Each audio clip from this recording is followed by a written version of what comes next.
Donc les principales missions du trésorier, les outils du trésorier, budget et tableau de bord, et les relations avec les administrations. Donc, concernant le cadre légal, donc la fonction du trésorier, le Code du travail est muet sur le sujet. Il ne connaît que le secrétaire. Si le CE est mis en cause, c'est le secrétaire qui est traîné en justice. La désignation du trésorier, en pratique, c'est un point à prévoir dans le règlement intérieur du CE. Et à défaut, c'est une procédure identique à celle prévue pour le secrétaire, vote des titulaires et du président. Donc la faiblesse du cadre légal concernant le CE. Donc l'article R 2323-37 alinéa 1 et 3 indique qu'à la fin de chaque année, le comité d'entreprise fait un compte-rendu détaillé de sa gestion financière. Donc là, il est bien indiqué le comité d'entreprise. Ce n'est pas indiqué spécifiquement le trésorier. Donc le compte-rendu est porté à la connaissance du personnel de l'entreprise par voie d'affichage sur les tableaux habituels réservés aux communications syndicales.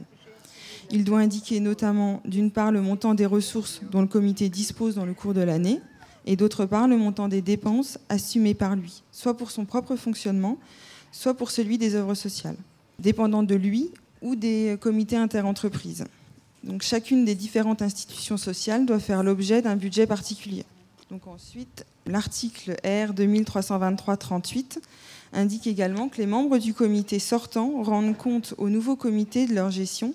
Ils remettent aux nouveaux membres du comité tout document concernant l'administration et l'activité du comité.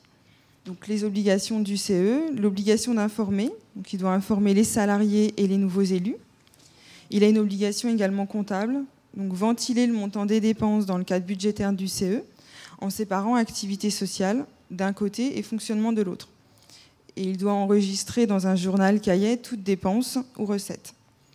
Il doit exiger une pièce justificative pour tout paiement effectué par le comité d'entreprise, établir régulièrement le rapprochement bancaire et conserver et classer toutes les pièces comptables nécessaires à prouver la réalité de la recette ou de la dépense.